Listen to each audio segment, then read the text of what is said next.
जिंदगी में आपका भी ध्यान नहीं लग रहा। ज्यादा सोचने की वजह से बार बार आपको घबराहट होती है और आपका हृदय भी जोर जोर से धड़कता है और बार बार निगेटिव विचार आपके भी दिमाग में आते हैं।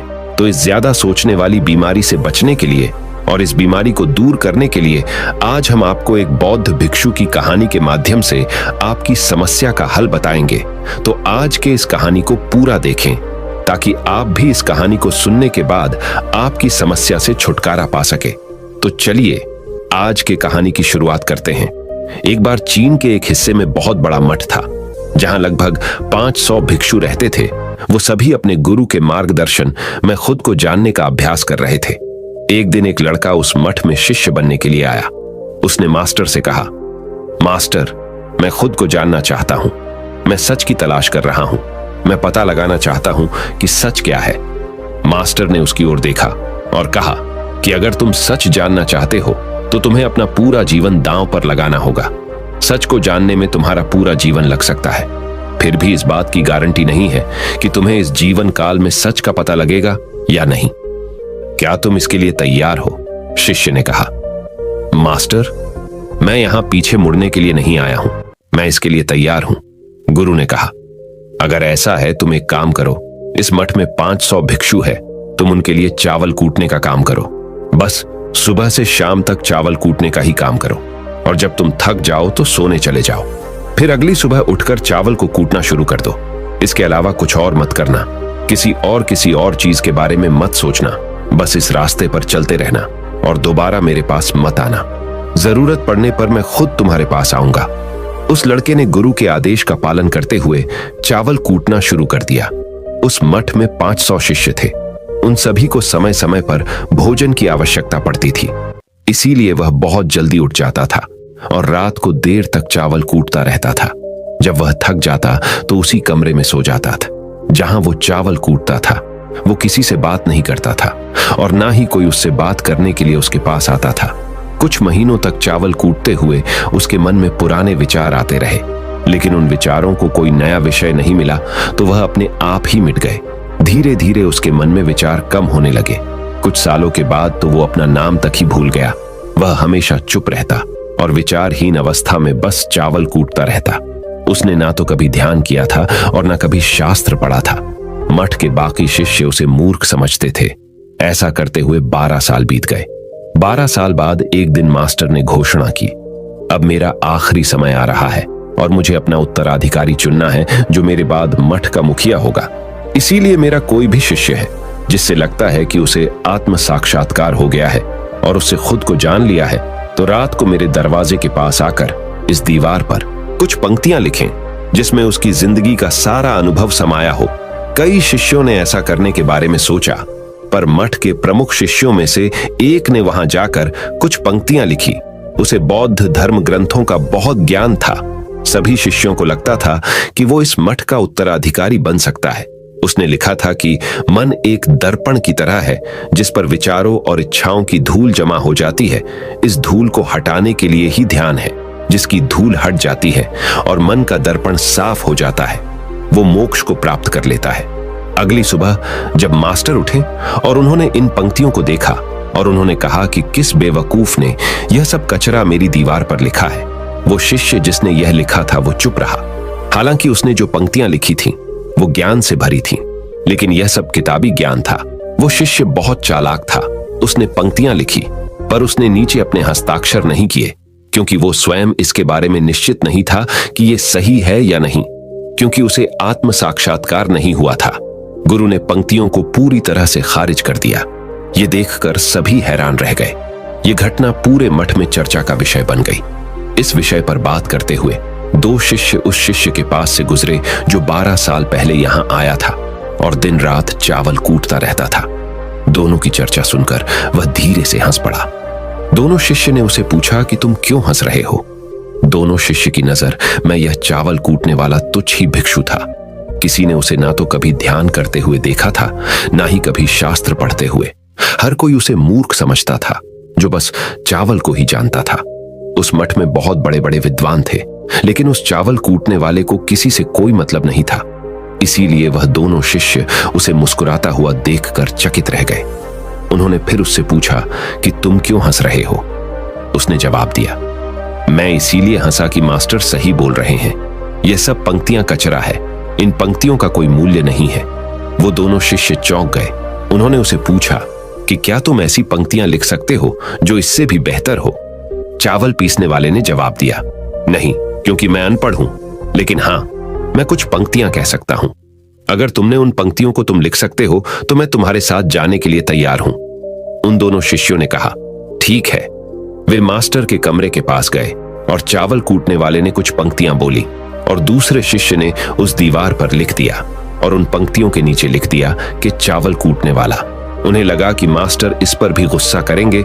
जो पंक्तियों उसने लिखने के लिए कहा था बहुत अद्भुत थी और वो पंक्तियां थीं, मन तो बस एक का भ्रम है ना, तो मन है, ना ही मन का कोई दर्पण है, और जब मन ही नहीं है तो धूल कहां ठहरेगी। जो ये जानता है वो सच को जान गया। जब गुरु ने ये पंक्तियां देखी तो वे आधी रात को उठे और चावल कूटने वाले के पास गए। वह सो रहा था। मास्टर ने उसे जगाया और कहा कि ये लो, मेरी छड़ी और मेरे वस्त्र ले लो। आज से तुम मेरे उत्तराधिकारी हो, लेकिन इस मठ को छोड़कर कहीं दूर चले जाओ, क्योंकि इस मठ में बहुत सारे विद्वान हैं जो खुद को तुमसे ज्यादा श्रेष्ठ मानते हैं और वो तुम्हें मार देंगे। वो इस बात को बर्दाश्त नहीं कर सकते कि एक साधारण सा चावल कूटने वाला उनसे ज्यादा विद्वान निकला। तुम्हें वह सारा ज्ञान हो गया है जो मुझे है। तुम्हें यह सारा ज्ञान चावल कूटते कूटते हुआ है, और मुझे पता है कि तुम जहां भी जाओगे लोग तुम्हारे पास आने लगेंगे, क्योंकि जब कोई फूल खिलता है तो उसकी महक हर तरफ फैलने लगती है। उसने अपने गुरु के पैर छुए और रात को ही वहां से चला गया। अगर हम अपनी जिंदगी में देखें तो पाएंगे बहुत से लोग सोचते हैं कि ध्यान केवल एक ही जगह बैठकर आंखें बंद कर कर ही किया जा सकता है, लेकिन हकीकत में ऐसा नहीं है। ध्यान तो चलते चलते भी किया जा सकता है, अपना कुछ काम करते हुए भी ध्यान किया जा सकता है। असल में ध्यान का मतलब यह है कि आप जो भी काम कर रहे हैं उसे अपनी शिद्दत से करें कि आपको आपके शरीर का ख्याल भी ना रहे। बिल्कुल उस चावल पीसने वाले की तरह जो चावल कूटने में इतना मग्न हो गया कि उसको खुद का कोई ख्याल ही नहीं रहा। उसने चावल कूटते हुए ही उसने आत्म साक्षात्कार प्राप्त कर लिया। हर समय वर्तमान में रहना और कुछ नहीं सोचना। मन तब तक ही है जब तक विचार है। जब विचार ही नहीं रहेंगे तो मन भी गायब हो जाएगा। जब मन ही नहीं रहेगा तभी तुम अपने आप को अच्छे से जान पाओगे। असल में हमें अपने वास्तविक रूप को जानने के लिए कोई अन्य साधना करने की आवश्यकता नहीं है। हम जो कुछ भी कर रहे हैं बस उसमें हमें पूरी तरह से खो जाने की जरूरत है। अपने काम में इस कदर से लीन हो जाओ कि आपका काम भी ध्यान बन जाए। ज्यादा सोचने वाले लोगों के लिए दूसरी रहस्यमयी कहानी अब हम आपको बताएंगे, तो चलिए कहानी की शुरुआत करते हैं। एक गांव में एक आदमी रहता था जो ताले तोड़ने के मामले में एक्सपर्ट था, यानी कि जहां कहीं भी ताले तोड़ने की बात आती थी या लॉक को खोलने की बात आती थी तो उसका नाम सबसे पहले लिया जाता था। एक दिन कुछ समझदार लोगों ने उसकी परीक्षा लेनी चाहिए और उसको बता दिया गया कि आपको इस जगह पर इस तारीख को आना है और ताले को तोड़ना है। जब वह समय के अनुसार तय दिनांक को वहां पहुंच गया तो उसको प्रतियोगिता के नियम समझा दिए गए। आपको एक बॉक्स में बिठा दिया जाएगा और उस बॉक्स को पानी में उतार दिया जाएगा। आपको ताला खोलकर बाहर आना होगा। इस बीच आपको लगता है कि लॉक आपसे नहीं खुल पाएगा तो आप इमरजेंसी बटन को दबा सकते हैं और ऊपर आ सकते हैं, लेकिन आप प्रतियोगिता में हार जाएंगे। उसने सभी नियमों की हां कर दी और पानी में चला गया। जैसे ही वह पानी में पहुंचा तो उसने जेब में से एक तार निकाला और लॉक को खोलने की कोशिश करने लगा। 4 से 5 बार कोशिश करने के बाद वह बार बार विफल हो रहा था, लेकिन उससे लॉक नहीं खुल रहा था। अब ज्यादा समय तक पानी में रहना उसके लिए और भी मुश्किल था, क्योंकि सांस रोकना आसान नहीं था। फाइनली उसने अपना पूरा दिमाग लगाया और एक बार अंतिम प्रयास किया। वह विफल हुआ और उसने इमरजेंसी बटन दबा दिया। धीरे धीरे ऊपर आने लगा। पानी के ऊपर आए बॉक्स को बाहर निकाला गया और हल्का सा धक्का देकर खोला गया। वह अचंभित हो गया कि एक बार भी मेरे दिमाग में यह ख्याल क्यों नहीं आया कि मैं इसको धक्का देकर खोलूं। हो सकता है कि ये लॉक ही ना हो। तो यही होता है, जब हम भी बहुत ज्यादा सोचते हैं तो इसका खामियाजा हमें भुगतना पड़ता है। कभी कभी ना सोचने से भी जवाब मिल जाता है। इसलिए किसी ने कहा है कि जो कुछ नहीं करते वह कमाल करते हैं। जी हाँ दोस्तों, यह बात बिल्कुल सही है। कभी कभी दिमाग को जब हम शांत रखते हैं और ठंडे दिमाग से सोचने की कोशिश करते हैं तो हमें बेहतर समाधान मिल जाता है। अब हम आपको बताएंगे कि ज्यादा सोचने की यह बीमारी के मुख्य कारण क्या है, जिससे आपको ज्यादा सोचने की बीमारी हो जाती है। अत्यधिक सोच के कुछ मुख्य कारण। पहला कारण, वर्तमान से ज्यादा भूतकाल या भविष्य के बारे में ज्यादा चिंता करना। आप जो काम अभी कर रहे हैं उससे ध्यान हटाकर अपना ध्यान बीते हुए समय या आने वाले समय पर लगाएंगे तो आप ओवर थिंकिंग के शिकार होते जाएंगे। दूसरा कारण, काम का ज्यादा तनाव होना। जब वर्कलोड ज्यादा होता है तो दिमाग भी तेजी से चलने लगता और यह तनाव का रूप ले लेता है और दिमाग में वो विचार भी आने लगते हैं तो काम से संबंधी नहीं है और लोग ओवर थिंकिंग के शिकार हो जाते हैं। तीसरा कारण, डर का बना रहना। जब व्यक्ति के अंदर डर होता है, जैसे नौकरी छूट जाने का डर, प्रमोशन न होने का डर, काम में असफल हो जाने का डर, पैसे न मिलने या डूब जाने का डर, व्यक्ति इस डर को लेकर कल्पना करता रहता है। भले ही ऐसा न होने वाला हो, लेकिन धीरे धीरे यह डर उसे जरूरत से ज्यादा सोचने पर मजबूर कर देता है। चौथा कारण, कॉन्फिडेंस की कमी। जब व्यक्ति में किसी काम को करने के प्रति उलझन बनी रहती है तो कॉन्फिडेंस कम होता जाता है, जिसके चलते नकारात्मक विचार दिमाग को घेरना शुरू कर देते हैं और व्यक्ति ज्यादा सोचना और चिंता करना शुरू कर देता है। पांचवा कारण, चीजों के बारे में सकारात्मक से ज्यादा नकारात्मक विचार। जब व्यक्ति छोटी छोटी बातों के नकारात्मक पहलू के बारे में ज्यादा सोचना शुरू कर देता है तो धीरे धीरे व्यक्ति ओवर थिंकिंग का शिकार होता जाता है। क्या ओवर थिंकिंग यानी अत्यधिक सोच से छुटकारा पाया जा सकता है? तो इसका जवाब है जी बिल्कुल। ओवर थिंकिंग यानी अत्यधिक सोच से छुटकारा पाया जा सकता है, हालांकि थोड़ा समय लग सकता है, लेकिन यदि आप नीचे दिए स्टेप्स को फॉलो करते हैं तो आप ओवर थिंकिंग की प्रॉब्लम से यकीनन छुटकारा पा सकते हैं। तो आइए जानते हैं कि ओवर थिंकिंग की समस्या से छुटकारा कैसे पाएं। ओवर थिंकिंग यानी अत्यधिक सोच से छुटकारा पाने के उपाय। ये सब जानते हैं कि पहले विचार दिमाग में आता है, फिर वो क्रिया का रूप लेता है। हमें कोई भी काम सोच समझकर करना बहुत जरूरी है, पर किसी काम को लेकर जरूरत से ज्यादा सोचना और वो बातें भी सोचना जो काम से संबंधित नहीं है, आपको और आपके काम दोनों को नुकसान पहुंचाता है। तो थिंकिंग प्रॉब्लम नहीं है, बल्कि ओवर थिंकिंग प्रॉब्लम है और इसे कम करना जरूरी है। तो आइए जानते हैं ओवर थिंकिंग यानी अत्यधिक सोच से छुटकारा या कम करने के उपायों का।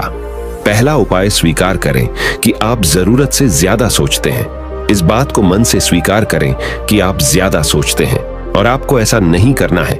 जब आप इस बात को स्वीकार कर लेंगे तो आप इससे छुटकारा पाने के लिए अपने आप को तैयार कर लेंगे। आप ओवर थिंकिंग को लेकर जागरूक हो जाएंगे। जब भी आपको लगे कि दिमाग में फालतू विचार चल रहे हैं, तुरंत उसे वहीं रोक दो और ये सोचना शुरू करो कि आपने सोचना कहां से शुरू किया था। तब आपको मालूम होता जाएगा कि आप कितनी फालतू की बातें सोचकर अपना समय और शक्ति बर्बाद कर रहे हैं। दूसरा उपाय, हमेशा सकारात्मक सोचने की कोशिश करें। क्या गलत हो सकता है कि जगह क्या अच्छा हो सकता है। सोचें। नकारात्मक विचार डराते हैं और आपका दिमाग चिंता से दौड़ने लगता है। जब आप उन नकारात्मक चीजों पर ध्यान केंद्रित करने लगते हैं जो कही हो गई, तो तब आप दिमाग के गुलाम हो जाते हैं। लेकिन जब आप सकारात्मक रूप से सोचते हैं तो दिमाग आपका गुलाम होता है। सकारात्मक रहने का मतलब यह नहीं है कि आप चीजों के सिर्फ एक पहलू को देखें, बल्कि सही और गलत दोनों पहलुओं को देखना जरूरी है। पर केवल नकारात्मक सोचना या ज्यादा नकारात्मक विचार आपको अनुचित सोचने पर मजबूर कर देते हैं। तीसरा उपाय, योग, ध्यान और व्यायाम करें। योग, ध्यान और व्यायाम मस्तिष्क और शरीर को स्वस्थ रखते हैं। ध्यान काफी लाभदायक है, इसे अपने जीवन का हिस्सा बनाएं। चौथा उपाय, वर्तमान क्षण में जीने की कोशिश करो। कभी कभी लोग बीती हुई बातों या घटना के बारे में ही सोचते रहते हैं और तनाव में आ जाते हैं। इसी प्रकार जो समय आने वाला है उसे लेकर भी इतनी चिंता करते हैं कि तनाव में रहते हैं। तनाव में दिमाग हावी हो जाता है और फालतू बातें सोचने लगता है। जो समय बीत गया है उससे सीख लो, जो आने वाला है उसकी तैयारी करो।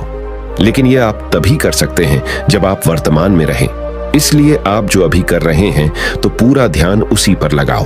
पांचवा उपाय, जो बात आपको परेशान कर रही है उसे लिख लें। आपके सोचने के तरीके और आपके महसूस करने के तरीके के बीच एक मजबूत संबंध है। आपके सोचने का तरीका आपकी भावनात्मक स्थिति को प्रभावित करता है और आपकी भावनात्मक स्थिति आपके सोचने के तरीके को प्रभावित करती है। तो जो बात आपको परेशान कर रही है उसे लिख लें। अब उस बात के बारे में यह लिखें कि यह आपको क्यों परेशान कर रही है। अब अपने आप से प्रश्न करें कि क्या इस समस्या का हल परेशान रहना है। यदि नहीं तो उसका हल ढूंढे, और यही इसका कोई हल नहीं है तो परेशान रहने और सोचते रहने से क्या होगा। जब धीरे धीरे आप ऐसे करेंगे तो इस चीज की आपको आदत पड़ी ढहती जाएगी और आप अनावश्यक सोचना बंद कर देंगे। छठा उपाय, अपनी भावनाओं का नियंत्रण रखो। भावनाओं पर नियंत्रण रखने का मतलब यह बिल्कुल भी नहीं है कि आप अपनी भावनाओं को दबाएं, लेकिन आपको अपनी भावनाओं पर नियंत्रण रखना होगा। जब आप अपनी भावनाओं पर नियंत्रण रखते हैं तो हकीकत को देख पाते हैं। अनियंत्रित भावनाएं दिमागी विचारों को बेफजूल गति प्रदान करती हैं। सातवां उपाय, चिंता नहीं चिंतन करें। चिंता ओवरथिंकिंग को जन्म देती है और चिंतन क्रिएटिविटी को जन्म देता है। फालतू सोचने की जगह कोई कहानी, कोई लेख, कविता या कुछ रचनात्मक सोचें। आठवां उपाय, अपने पसंद की चीजें करें। जब भी आप फ्री हो तो कोई भी ऐसा काम करो जिसे करना आपको अच्छा लगता हो। किताबें पढ़ें, गाने सुने, गाने गाएं, घूमने जाएं। यदि आपके घर में बच्चे हैं तो बच्चों के साथ खेलें। अपने दोस्तों से साथ समय व्यतीत करें। नौवां उपाय, अपना सर्वश्रेष्ठ स्वीकार करें। जब आप ज्यादा सोचते हैं तो न चाहते हुए भी आप नकारात्मक बातें सोचते हैं और अपने आप को औरों से कम आंकने लगते हैं। याद रखें, कोई भी परफेक्ट नहीं होता जो आप हैं। आप जैसा कोई नहीं है। लोग क्या कहते हैं इस पर ध्यान देने की बजाय अपना सर्वश्रेष्ठ स्वीकार करें, अपने ज्ञान को बढ़ाते रहें और पॉजिटिव रहें। 10वां उपाय, मन को शांत रखें। आधुनिक जिंदगी भाग दौड़ा और तनाव भरी है। अधिकतर लोगों के साथ तनाव में बने रहना इतना सामान्य हो जाता है कि उन्हें इस बात का पता ही नहीं चलता कि धीरे धीरे तनाव उनके मानसिक और शारीरिक स्वास्थ्य पर बुरा प्रभाव डाल रहा है। जब मन अशांत होता है तब नकारात्मक और बेफिजूल के विचार हमारे दिमाग में घर करने लगते हैं। यदि आप ओवरथिंकिंग से छुटकारा पाना चाहते हैं तो अपने मन को शांत रखें। आपके सोच को बदल देने वाली 3 कहानियां अभी हम आपके सामने प्रस्तुत कर रहे हैं, तो इसे ध्यान से सुने। यह आपकी जिंदगी बदल लेंगी। पहली कहानी, चमकीले नीले पत्थर की कीमत। एक शहर में बहुत ही ज्ञानी प्रतापी साधु महाराज आए हुए थे। बहुत से दीन दुखी परेशान लोग उनके पास उनकी कृपा दृष्टि पाने हेतु आने लगे। ऐसा ही एक दीन दुखी गरीब आदमी उनके पास आया और साधु महाराज से बोला, महाराज मैं बहुत ही गरीब हूं, मेरे ऊपर कर्जा भी है, मैं बहुत ही परेशान हूं, मुझ पर कुछ उपकार करें। साधु महाराज ने उसको एक चमकीला नीले रंग का पत्थर दिया और कहा कि यह कीमती पत्थर है, जाओ जितनी कीमत लगवा सको लगवा लो। वो आदमी वहां से चला गया और उसे बचने के इरादे से अपने जान पहचान वाले एक फल विक्रेता के पास गया और उस पत्थर को दिखाकर उसकी कीमत जाननी चाहिए। फल विक्रेता बोला, मुझे लगता है ये नीला शीशा है, महात्मा ने तुम्हें ऐसे ही दे दिया है। हाँ, यह सुंदर और चमकदार दिखता है, तुम मुझे दे दो, इसके मैं तुम्हें 1000 रुपए दे दूंगा। वो आदमी निराश होकर अपने एक अन्य जान पहचान वाले के पास गया जो कि एक बर्तनों का व्यापारी था। उनसे उस व्यापारी को भी वो पत्थर दिखाया और उसे बेचने के लिए उसकी कीमत जाननी चाहिए। बर्तनों का व्यापारी बोला, यह पत्थर कोई विशेष रत्न है, मैं इसके तुम्हें 10,000 रुपए दे दूंगा। वह आदमी सोचने लगा कि इसकी कीमत और भी अधिक होगी और यह सोच वो वहां से चला आया। उस आदमी ने इस पत्थर को अब एक सुनार को दिखाया। सुनार ने उस पत्थर को ध्यान से देखा और बोला, यह काफी कीमती है, इसके मैं तुम्हें 1 लाख रुपये दे दूंगा। वो आदमी अब समझ गया था कि यह बहुत अमूल्य है। उसने सोचा, क्यों ना मैं इसे हीरे के व्यापारी को दिखाऊं। यह सोच वो शहर के सबसे बड़े हीरे के व्यापारी के पास गया। उस हीरे के व्यापारी ने जब वो पत्थर देखा तो देखता रह गया।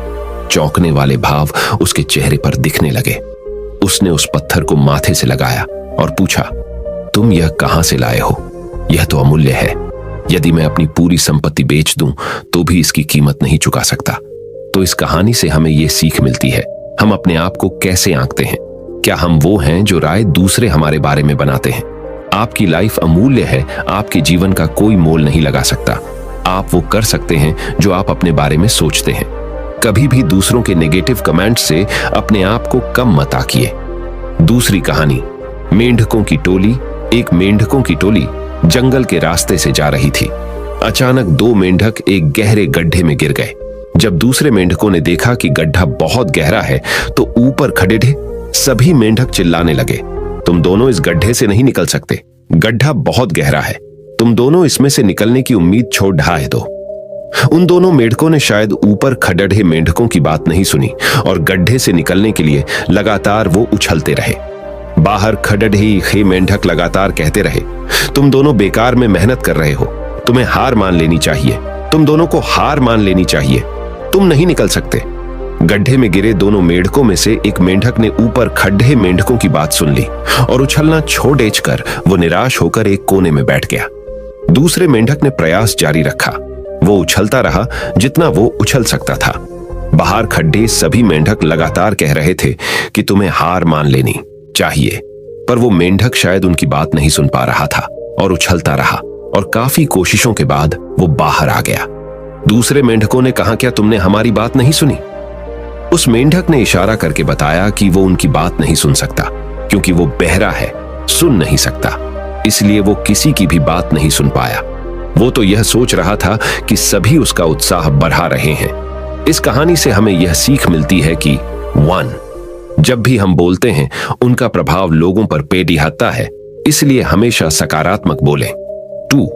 लोग चाहें जो भी कहें, आप अपने आप पर पूरा विश्वास रखें और सकारात्मक सोचें। 3. कार्य ही मेहनत, अपने ऊपर विश्वास और सकारात्मक सोच से ही हमें सफलता मिलती है। तीसरी कहानी, चील और मुर्गी। एक जंगल में बरगद का पेड़ था। उस पेड़ के ऊपर एक चील घोंसला बनाकर रहती थी जहां उसने अंडे दे रखे थे।